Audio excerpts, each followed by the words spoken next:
Hey, good Thursday to you. Kevin Thomas, BJ Bennett here with you for the next hour or so as we lead you up towards Braves baseball. Braves and the Reds. Braves take 2 so far, trying to go for the series sweep of the Reds if Will Smith doesn't get in the way, BJ. But Ozzie Albies the hero last night. I've been saying it for 3 days. If I never see Will Smith in the 9th inning again, it'll be too soon.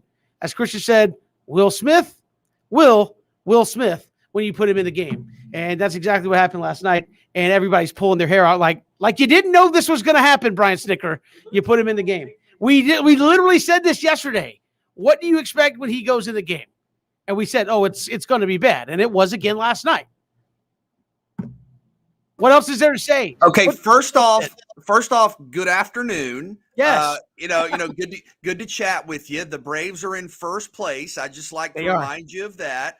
I think you have LA and Philly playing right now. But listen, what was difficult for me to understand, and I sent you guys text last night on the group text. It just said, dude, because I didn't like, dude, I don't know what to say. And I think Christian wrote back and said, what did you expect was going to happen? And listen, I think Will is struggling with his confidence right now. And to me, well, no, Kevin, hear me out. What I'm saying is obvious. Him going out there and giving up extra base hits, which has been a real problem, doubles, home runs, him going out there not having a command of the strike zone, I think is one thing. But I wonder if you're Brian Snitker, where does the confidence come from to put him in?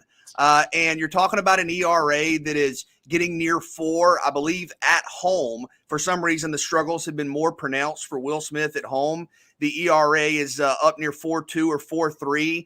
But the Braves were able to find a way to get it done. Credit the resiliency of this team. Ozzie Albies, that was a true highlight. That was absolutely incredible to see him, put another big swing in there. But Kevin, I'll ask you, because my thought was, okay, close game. The Reds can score in bunches. Why not Rodriguez? Like what's the justification at this point for Smith over Rodriguez? If I had a good answer to that, I might be managing the ball club, right? I mean, but again, Rodriguez came in, had a pretty solid outing there in the 8th. And again, why are you even continuing to go to Will Smith at this point? I know people say, well, but it's always an adventure in the 9th inning. And last night it was too much of an adventure and you had to win in extra innings in order to get it done. So yeah, to me, you brought in a guy to help your bullpen, which was a weakness, who is a solid closer for the Pittsburgh Pirates. Why not let him come in and get a shot to close? I've heard a lot of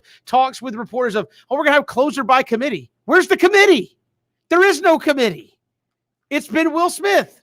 So to steal a line from your favorite movie, Friday Night Lights, BJ, if you want to win, put Richard in the 9th inning. Give it a shot. Kevin, can I hop in here real quick, though? You already did. Because to BJ's point, we should be happy right now because I know you're tied for first place in the NL East. And also, this is a chance we get to gloat a little bit because there was hella folks in our DMs and in our chats and messaging us on Twitter that were saying, look, is it time to trade Freddie Freeman? I mean, is it time to just go ahead and pack it up? I mean, I think one of them might be sitting in the video box right there with you, Kevin. I think we might be talking to him right now saying, is it time? Is Freddie Freeman worth more trading him now and just starting to rebuild towards the future? No, it wasn't about a rebuild. It was the same thing Kevin has said throughout Kevin's history of talking about. Kevin's never wanted to trade Freddie Freeman. No, what I'm saying is you always take the call. And I think, Kevin, you've said that too. I don't know why we're going back to the trade deadline speculation, but I think you always take the call, always, just to see. But no, we should be in a good mood. You're talking about a team that won in dramatic fashion to secure a move to first place. And why did they have to win in dramatic fashion? Well, I understand that. First, I'm responding to Christian's stance. I don't think anybody wanted to trade Freddie Freeman. You don't want that. But like Kevin, like you said, you take every call and see where you are. And I think Alex Anthopoulos has done an extraordinary job kind of remaking the lineup when you look at what we've seen out of Soler, what we've seen out of Duvall, what we've seen out of Rodriguez. And Ben chiming in on Facebook saying he's pitched 4 or 5 days straight. Well, he still pitched last night. Yeah, he did a good job. Just fine.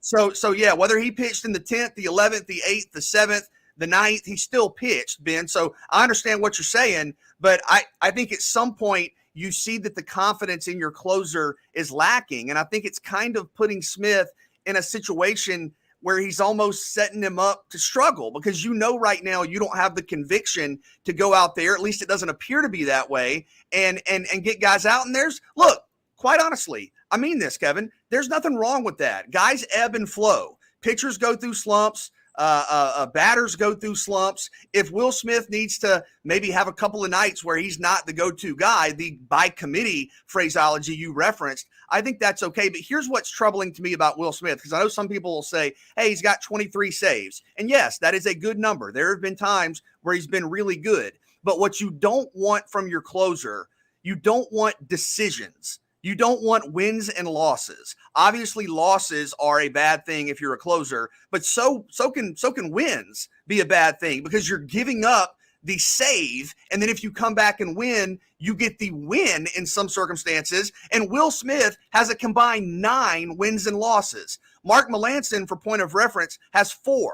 So Will Smith has over twice the decisions as Mark Melancon. And I know that's kind of an abstract parallel, but it just goes to show that the ninth inning, Kevin, can get a little dramatic, and you don't want those decisions for your closer. Well, I mean, Ben came back and said they didn't have a choice. Well, yeah, because you pitched Rich Rodriguez the inning before. And again, when we hate on Will Smith, it's not like, hey, it's a 1-run ball game and we're putting you in. I mean, you had a multiple run lead last night.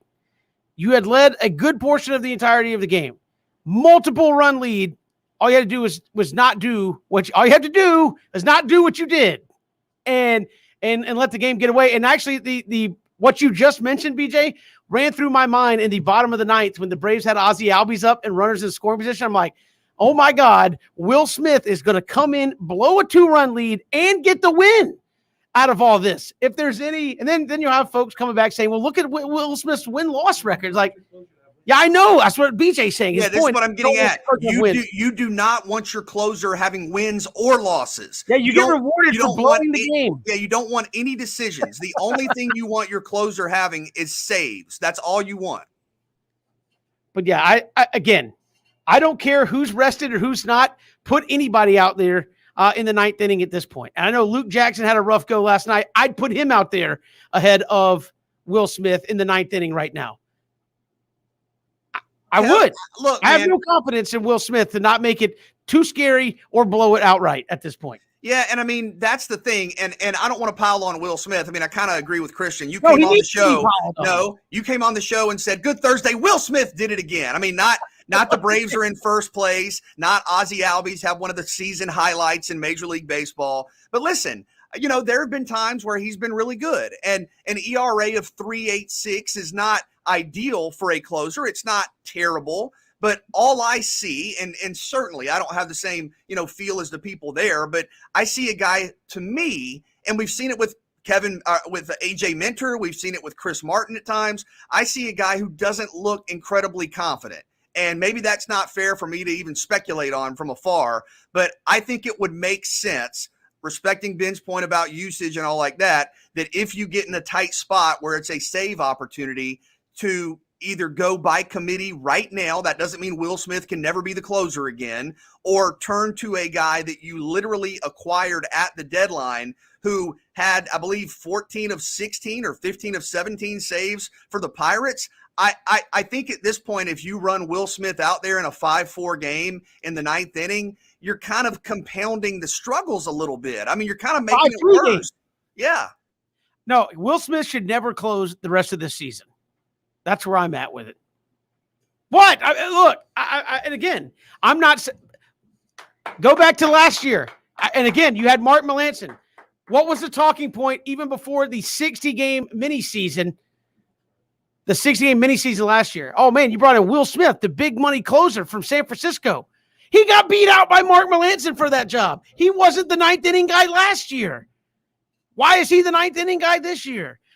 Especially when you have some now through a trade, have a better option in my estimation to close it out. I'm having to deal with you and Christian coming in the office, giving me comments off the air. But listen, I'm with you. I don't know that I'm with you with he could never ever again be the closer for the Braves. But no, I think never again. But I think right now you go in a different direction. And I mean, Kevin, here's what I'm asking you. You've seen Brian Snitker change the lineup, considerably, right? Whether it's been because of acquisitions you've made or whether it's been because guys have been hot, cold. I mean, there were times this year where Dansby Swanson was batting 8th. Dansby Swanson tonight is batting 5th. There were times where Ozzie Albies was batting 6th. He's batted 2nd. He's leading off with Acuna out. I think it's okay to kind of shake things up a little bit from time to time. I mean, you've seen Soler at the bottom of the order. You've seen Soler at the top of the order. And I think when I look at the bullpen, just my perspective from afar, I think it would make sense to kind of shake up the roles a little bit. And to me, I understand what you're saying about Luke Jackson. Chris Martin has had a chance or two, and it wasn't necessarily smooth. I think it makes sense to let Rodriguez have the opportunity to close games out. And to kind of summarize my point, I just, from a baseball standpoint, don't always understand why there's such rigidity in kind of shaking up roles, right? It's like the batting order. You don't say, well, I will never move Dansby Swanson out of 5th. And I'm not saying you're making changes to roles and what guys do every other week, but I think from my perspective, again, it's okay to have new guys perform in new roles from time to time if there are struggles or successes that kind of suggest that would make sense. Yeah, and again, I hope he does change some things up. Again, to me, it just seems readily obvious that it's not Will Smith time when it comes to the 9th inning. I mean, a lot of folks are already moaning and groaning when he comes out of the bullpen. And again, these are things that you start seeing a cycle. It was kind of like the Luke Jackson thing. The Luke Jackson was a rumble by the fans until he started pitching better, right? And even when he started pitching better, he still had some of that around him, but he kind of got that moniker because when you'd bring in Luke Jackson, he would walk guys in bad spots, give up on multiple hits in innings when you really needed him to get out of it. And again, that happens every so often. I think fans are okay with it. What happens every time you get put in that same situation and then you keep getting put in that situation, I think fans are looking around saying, look, why don't you just try something else or somebody else in that role? And I think certainly with the way he's pitched, Rodriguez, to me, maybe he needs a day off today. I get it. But at some point deserves a chance to close out the 9th inning and finish a game off. Again, because the last few times he's come in, it's been a runner on, walk, blowing the lead. It's just been something where you're setting him up with a clean inning. And you talk about closers, hey, you have a clean inning in the 9th inning with a 2-run lead, and it didn't hold up. I mean, at some point you got to say, maybe we just need to try somebody else there and see what they can do in that same situation. Let me ask you this, because my guess is, I don't know this, my guess is there are listeners who really value your baseball insight and input who want to ask this. So I'm going to ask this on their behalf. Okay. Are you happy? I mean, dude, the Braves are in first. No, I am. I am happy with the way the team's playing. Again, I think more to the point is it should have never come to that last night because the Braves rallied. And again, we've talked this on the show. They are showing signs of improving on the offensive side in terms of their consistency, and their offense came back close and late and got it done. Again, that was a game where 3 months ago we were sitting here really bemoaning that in that the offense had put you in a position to win the game. It was 5-3 in the 9th inning, nobody on, closer with a clean inning, and it didn't hold up. You had to go extra innings in order to get it done. Those are games that I think really come back to cost you more than anything. So, no, I'm happy with the way the offense is playing. I think they started pitching. Touki Toussaint, another solid outing last night. I think there are certain things like that when you're talking about being a playoff team.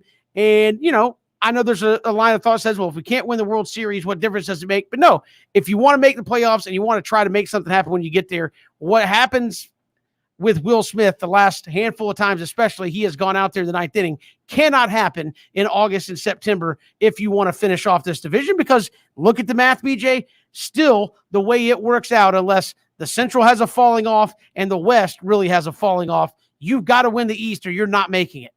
You've got to win the East or you're not making it to the postseason. And what happened last night in a game that is set up for you to win cannot happen. But I'm happy, though.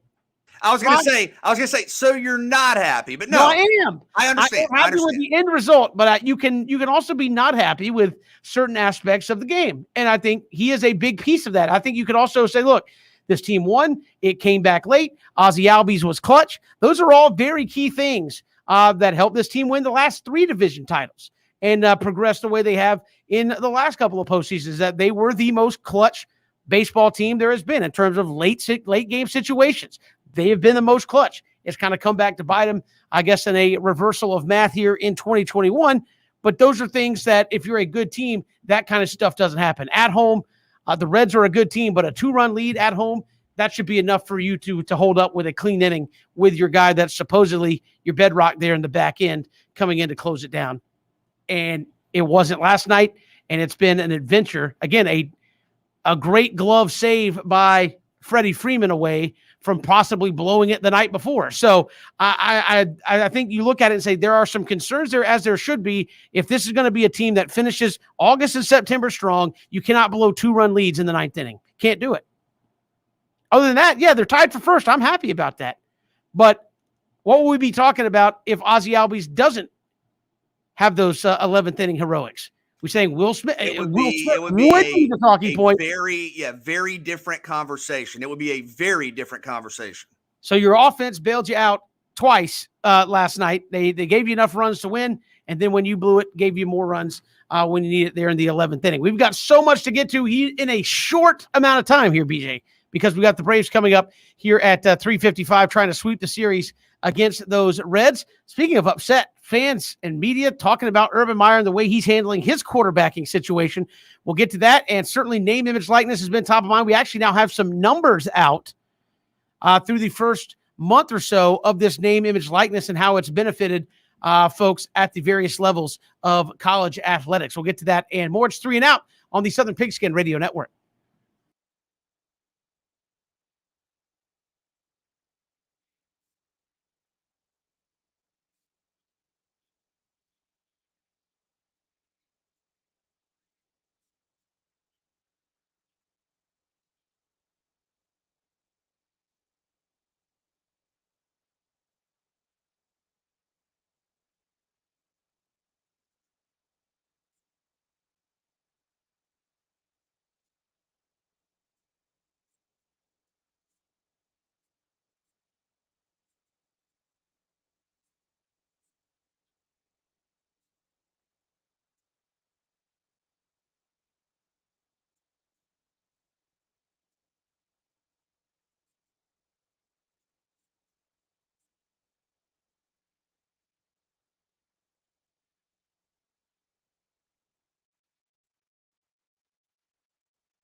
Good to have you here, 3 and Out on this Thursday, counting you down towards Braves and the Reds. Final game of that 3-game series. Braves with a chance to sweep if they can get it done tonight. Again, the Phillies were winning this afternoon.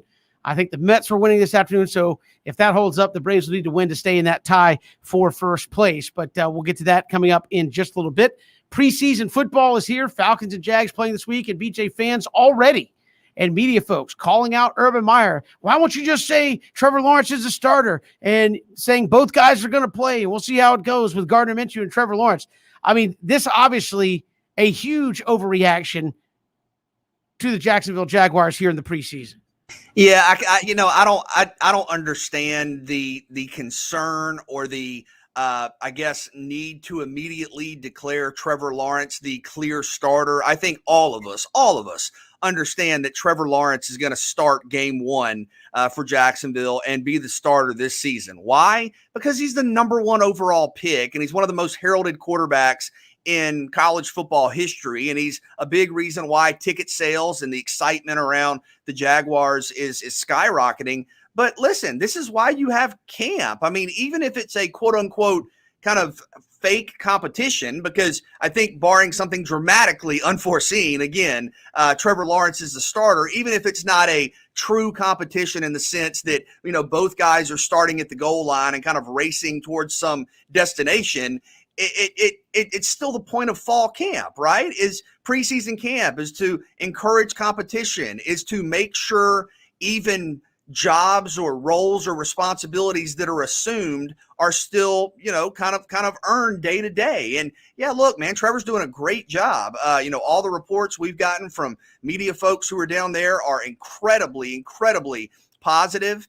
Everything looks like it's moving in the right direction to me. I mean, I've seen some highlights that are just jaw-dropping. And Gardner Minshew's had some really nice performances. And I know he's come out and said, look, I'm not about being number 2. And I appreciate that, right? I don't think you want anybody on your team who goes to the media and says, oh yeah, I'm cool being second string. Even third string would be fine. You don't want that. You want competitors who want to play as much as possible. But I don't think you really gain anything, Kevin, by coming out here in early mid-August and saying, Trevor's our guy. That's it. Trevor's 1, Gardner's 2, and we'll move forward with that. I don't think you're doing that at really any position. I mean, I was looking at the depth chart that was released for the Jacksonville Jaguars, and we see this in college a lot, right? There were a lot of this guy or this guy and this guy. And the reason is because it's preseason camp, right? Yeah, no, look, I think the bigger thing is if you're the Jags, you were 1-15. Like, there should be open competition at every spot, even for your number 1 draft pick quarterback. And again, BJ, you and I are in the same boat. We're under no illusions that Trevor Lawrence isn't going to be the starting quarterback. I don't think this kills any momentum for the team, any kind of thoughts that this Jacksonville team's heading in the right direction. It just means that for a guy that's never taken a snap in the NFL, you're not giving it to him, right? I mean, Gardner Minshew has won games in the National Football League. Trevor Lawrence has not. That's not a hard stat to look up. And up until they play tomorrow, Trevor Lawrence has never taken a snap of any consequence against another team in the National Football League. Again, I don't think as a head coach, when you're coming in trying to make your mark on the NFL, like Urban Meyer, you come in and say, yeah, this guy we just drafted number 1, he's got it, and he doesn't even have to work for it. He's the number 1 guy. We're giving it to him. Why? Because we drafted him number 1. I think everybody understands the gig, right? If you're Gardner Minshew, you can come out and say, look, man, there is no number 2 option for me in all aspects of life. That he was talking about. I'm going for and that's what you have to say. But Gardner Minshew knows, look, I'm a 6th round draft pick. We just got a guy in here that was drafted first in the entirety of the draft. Do I think I'm beating that guy out? Maybe for a week or 2, but at some point he's getting on the field because he was the number 1 draft pick. So for fans freaking out about this, it's absolutely absurd. And if you're Urban Meyer, I think you're doing what you're supposed to do, which is at least give the illusion to Trevor Lawrence that, look, if you stink, if you go in the preseason, absolutely stink the joint up against vanilla defense, we will put Gardner Minshew out there in week 1 until you get it together. I don't see a problem with that. I don't know why fans are overreacting to that. It doesn't set your franchise back in any way, shape, or form. I agree. I think that's well said, and also wonder if there's an element of this at play too, where you talked about Urban Meyer's doing his job in terms of making sure that there's kind of a standard that has to be reached at every position, including quarterback. I also wonder if some of this is just to kind of insulate and protect Trevor Lawrence as much as you can. I mean, the hype is going to be there, right? I mean, the hype and attention is there. Ben and I, we were talking about this. Is Trevor Lawrence already one of the most famous Jaguar players ever? And he's never played for the Jaguars. And he's already one of the most famous, recognizable players in franchise history. I mean, people are talking about Jacksonville from coast to coast. Trevor Lawrence has one of the best-selling jerseys in the league. Ticket sales, commercials. I mean, it's Trevor Lawrence time in Jacksonville. But if you're Urban Meyer and you're worried about getting a team that was 1-15 last year, and oh, by the way, lost 15 straight games, getting that team ready and getting a rookie quarterback ready who's never dealt with that type of losing before, do you want to try to kind of keep him out of the spotlight as long as you can? Now, we're not naive. I mean, it's not like if you come out and say we have an open quarterback competition that people are going to turn the page and go, oh, okay, well, we don't need to talk about Trevor Lawrence anymore. I mean, the Trevor Lawrence mania has already surpassed Tim Tebow mania, and that's something in its own right. But I wonder if Urban Meyer looks at this as, let me at least try to deflect some of the spotlight off of Trevor Lawrence for as long as I can, because it's going to come. Every touchdown, he's going to be the next Mark Brunell. Every interception, oh, is he overrated? I mean, you know how it is. You know how it is with superstar players. But if you're Urban Meyer, do you kind of use the idea of a competition to sort of curb some of the craziness in terms of the expectations for Trevor? Yeah. I mean, of course you do. Of course you do. But again, I think for people that are overreacting to the fact that he won't name him the starter here in the preseason is just absurd. Again, you're 1-15. Nobody gets deemed the starter in the first week of the preseason. And if you think you should be, that's probably why you're 1-15, right? If you were coming off a 15-1 or Tom Brady type season, yeah, I'm the starter. I'm Tom Brady. I got rings on every finger I could possibly seemingly put one on. Yeah, you're the starter, Tom. Fine. I get it.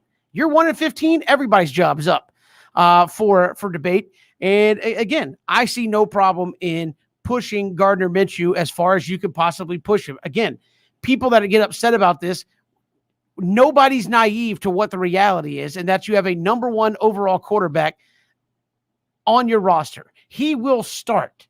Does that mean unequivocally from day one he just walks in and it's his job? No, I think he's got to earn. There is a learning curve for everybody in the National Football League. I mean, Peyton Manning, I think most people would say from a cerebral aspect, from a quarterbacking standpoint, one of the best to ever do it. And he started from day one. And how bad were the Colts? I know it's a bad team, but this is a similar situation to what Trevor Lawrence is walking into. And he was bad, really bad. So to say he's just going to walk in and be the starter unequivocally, no, you have a guy that's won games in the National Football League that can play until Trevor Lawrence, in your estimation, is ready, which will be at some point this season. Stop freaking out about it. And if he has to be the second quarterback week 1, 2, or 3 even, is that costing you the playoffs, Jacksonville? No, it's not. Calm down. Just everybody take a deep breath here. Yeah, and I just think when you look at preseason depth charts in the National Football League, you understand that it's preseason. I mean, the Falcons play tomorrow night. The Jaguars play tomorrow night. Does anybody think that the to-a-man depth chart you see with the first teamers is going to be what you see for the vast majority of the season or week 1, for any team? No. Case in point, Kyle Pitts is the second team tight end. And for the record, the Falcons released a depth chart with 2 tight ends in the starting lineup, and Kyle Pitts is not one of them. Does that mean that Arthur Smith is totally screwing up the Falcons because he won't put your second pick, Richie Grant, is listed as the 3rd string defensive back. 3rd string as your second overall pick in the draft. Does anybody think he's going to be 3rd string of the depth chart when the season gets here? No, but these are, I think, ways of telling your star players you've got to go out and compete, get the scheme down, and earn it. It's not just going to be you walk in here and you're the starter. And Ben's talked about this. He was the 2nd-round draft pick for Tennessee, and they didn't come in and say, Ben, don't worry how you play in the preseason, bud. Don't worry about practices. You're the starter. It's fine. No, he didn't even start, and he was a 2nd-round draft pick. So I think it's much ado about nothing there with Jacksonville. And again, I don't see Atlanta fans freaking out that Kyle Pitts was not on the first team offense when the Falcons put their depth chart out a couple days ago. Yeah, and it's something you see at every position. You mentioned, and that's a great parallel, the tight end depth chart in Atlanta. Right now, Travis Etienne, who, oh, by the way, is also a first-round pick. Travis Etienne is the third running back on the Jaguars depth chart. Behind James Robinson, okay, he's also behind Carlos Hyde. And I don't think a guy that is picked first round is going to be, seldom used like most traditional third backs on a depth chart might be. So, yes, I think that's the moral of the story here. Don't overreact to a depth chart in early to mid-August. And with Trevor Lawrence, I think there's just, Kev, I think there's just such an excitement, such an eagerness, such an anticipation for Jaguars fans. We've heard it from people commenting on the show. Jags are going to the playoffs this year, man. And you're going, well, they might have a rookie running back. You got a rookie quarterback. You might have a rookie left tackle. You're bringing in all kind of new names defensively. I don't know how realistic that is. Maybe it is. You might have a 34-year-old tight end who's never played tight end before. But I think there's such excitement around the Jaguars, and Trevor Lawrence is such a leading part of that I guess people are just wanting to see it in quote unquote official terms. And I guess what you and I are both saying is those official terms are right around the corner. Like, he's going to be the number one quarterback. And maybe this is Urban Meyer, saying, I want to give Trevor as much motivation as possible. I want to make sure that he knows that, my opinion is the only opinion that matters at the end of the day. And I want to see it day to day, week to week. And I think we have. But yes, come on. This is not a big deal. This is not indicative of some sort of, negative showing from Trevor. He's looked great here in camp, and he's going to get his time in Jacksonville. And it is going to be clearly sooner rather than later. We've got more to come here on 3 and Out. We'll switch gears back to the college game as we head you up towards Braves and Reds, final game of that 3-game series. Name, image, likeness has been huge so far. What does it meant though for the grand scope of things? And BYU doing something that kind of outside the box thinking. How does that change college football? We'll break into that when we return. It's 3 and Out on the Southern Pigskin Radio Network.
Great to be here with you on this Thursday. Kevin and BJ leading you up to Braves and Reds. We'll have that for you coming up here in about 14 minutes or so with pregame coverage, finishing up that series here this afternoon and this evening. But BJ, some new figures out for name, image, and likeness out there for college athletes. We're about a month into this thing, and they've got a few studies out there talking about how much student athletes have been able to get. Monthly earnings put out by a company called Open Doors, which provides technology to the athlete endorsement industry, serving the full life cycle, supporting athletes, educating, assessing, planning, and so on. The average compensation per student is about $400 so far between some of the divisions. Division I, you've had up to about $210,000 so far. The median NIL compensation about $35. Division II about $30. Division III, $30. The median, the average, not far off of there, about $81 in D2, $47 D3, $471 in Division I. So you're talking about maybe about $500 off name, image, likeness. The average kid is making, mostly from social media promotions and things. I think 88% were the most common type of activities in name, image, likeness. 46% of the monies in name, image, likeness going to social media promotions and the like. So it kind of gives you an idea of where it's at. But did BYU change the game, BJ? Apparently they had a company that came in with some, or at least with some athletes, did name, image, likeness deals with all the walk-ons on BYU's roster and basically paid their scholarship for them in a name, image, likeness deal. So I guess technically, if you want to get into semantics, they don't have anybody that's a walk-on. Everybody's on scholarship now at BYU in one form or another, be it paid or paid via an actual scholarship. Yeah, the distinction obviously is not on scholarship through the school, through the school, but really happy for the student athletes, just what a great opportunity to have, that cost alleviated for them. And you think about, being a walk-on, we've heard countless coaches talk about the value, whether it's practice squad, whether it's, work during the week, you go through, you participate, you are involved, engaged in every level. And, sometimes you still have to incur, obviously, the financial costs and that burden, which can be significant. And for those student athletes to get that taken care of is really awesome for them. I wonder, Kevin, and I don't know what the scholarship costs are or what the, total is, but if you kind of want to break it down, theoretically, a student athlete could go coach camps, go do a local spot, at a restaurant, get the money that would be the cost of whatever a year scholarship would be and kind of pay for it and no longer be a quote walk-on, I guess, by the same measure, kind of through their own name, image, likeness. So I think you're going to see it directly, indirectly. The market's still kind of establishing itself, and we're trying to kind of navigate this with new information, new data day by day. But I think it's great, and really happy for those student athletes to have that.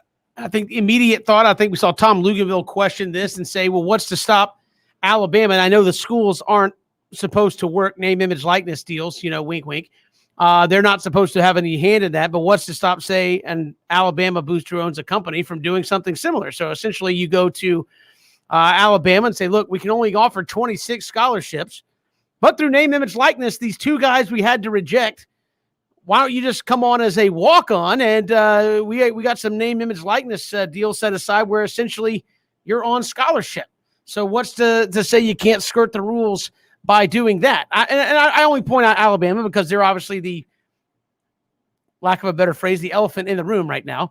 Or Clemson or Georgia to say, look, we're only allowed to sign 20, but maybe we could take 24 and name, image, likeness potentially takes care of the 4 we can't cover. Might that be a way of skirting the rules where technically you're at 85 scholarships, but you're probably closer to 90? Yeah, I don't know. Again, if the same student athlete, right, who's a walk-on, again, goes out and gets, and I don't know what the costs are, but gets the cost for a semester via name, image, likeness rights, and then takes that money and pays for school, isn't that kind of the same thing, just in a different way. And I guess my only thought about, school X having quote unquote 120 kids on scholarship or whatever is if that's kind of your pitch, right? If it's, hey, indirectly, come here and, we'll make sure you get a scholarship. Well, only so many people play, right? Like, if you're student athlete number 148 and you're a, athlete that anticipates or feels like because of your recruiting prestige or whatever that you should come in and play, I don't know that Alabama is going to have the ability to play 140 or 120. There are only so many opportunities on the depth chart, so I don't know that having extra walk-ons on scholarship would kind of create this extra roster, because I don't think, at least if unless I'm seeing it wrong, Kevin, there would be pathways for everybody to play in a system like that. Well, I think when you talk about the factories like that, I think it will be depth where you look at it and say, well, maybe we really only plan on playing a rotation and a half, but if you have more depth to potentially use, would you use it? I guess, if you had 3 sets of linebackers that were all pretty good versus, hey, we have 2, and then we get into some walk-ons and some guys like that, would you not take advantage of that and maybe be a fresher team, a deeper team as a potential result of that? I think, again, this is going to have something that plays out over time and see how it's used. But could a team that's trying to better itself quickly also, let's say, I don't know, Virginia. Let's just pick them. They're kind of a middle to bottom team right now in the ACC. Let's say they're like, hey, we really need and to all the Virginia fans, and hold on, all the Virginia fans are going, we were in the ACC championship. We played Florida in the Orange Bowl, Kevin. Of course they were. I know they were, but no, I'm saying, but over the course of the last decade, they've kind of been in the middle to bottom. What's to keep them from kind of doing that and say, look, we can increase the competition, increase the depth of our team, and maybe get better a whole lot faster versus we can take 18 and just see how those 18 work out. Again, it's just we haven't seen how this is going to play out. I'm just spitballing outside the box here to see what some of these teams will come up with. I think kind of your mid-level teams might be the ones that would do that. A new coach comes in, it's like, boy, we really need to up the talent here. Well, coach only lost 18 seniors. You can only sign 18 guys. Well, how about we make it 22 or 23 and figure out a way to get us there and up the talent quotient a whole lot faster? Be interesting to see. We're out of time, BJ. You and I, we could talk about this all day. I know, because it's just fascinating to watch how this is all unfolding, because it's kind of a new market, if you will, that's being put out there in relation to college athletes and name, image, likeness. So we'll see how that continues to develop as we go forward. Unfortunately, we got to step aside as the Braves and the Reds are getting ready to play the final game of their series. Braves with a win would at the very least stay in first place. I think the Phillies at last check, BJ, were winning this afternoon. So if they hold, the Braves will need to win to stay in a tie for first place. So looking to see if the Braves can finish off that sweep. Hopefully we don't see Will Smith in the 9th inning today if it's close and late, and the Braves can be talking about a good end to this series with the Reds. We'll see you tomorrow, a Friday edition of 3 and Out all across the Southern Pigskin Radio Network. Conversation continues there on Twitter. Love to hear from you at Pigskin Radio. Braves and Reds coming your way next.